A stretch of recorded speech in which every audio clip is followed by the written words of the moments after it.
Alam mo, may mga taong dumarating sa buhay natin hindi para manatili, kundi para turuan tayo kung paanong magmahal ng mas totoo.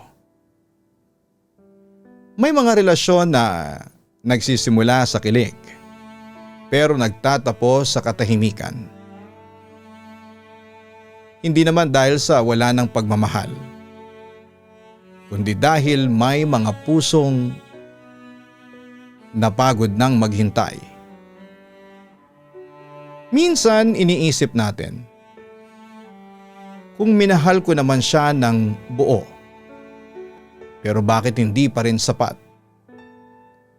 Pero ang totoo, hindi lahat ng mahal mo ay handang magmahal pabalik sa parehong paraan. May mga taong mahal ka, pero hindi pa marunong magpahalaga. At may mga tao ding gusto ka, pero takot naman sa paninindigan. At masakit yon, dahil ikaw handang lumaban habang siya ay handang umiwas. Pero alam mo kung ano ang mas masakit? Yung mahal mo pa, pero kailangan mo nang piliin ang sarili mo. Doon mo marirealize na ang tunay na pagmamahal ay hindi pilitan, hindi hinihingi, at hindi pinaglalaban ng mag-isa. Ang tunay na pag-ibig ay parehong lumalaban, parehong natatakot, pero parehong nananatili.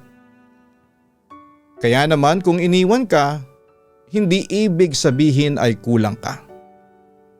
Minsan, sobra ka lang para sa taong hindi marunong mag-alaga. At darating ang araw, may taong mamahalin ka nang hindi mo kailangang ipaglaban.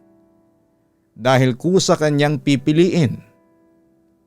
Hanggang sa araw na yon, mahalin mo muna ang sarili mo.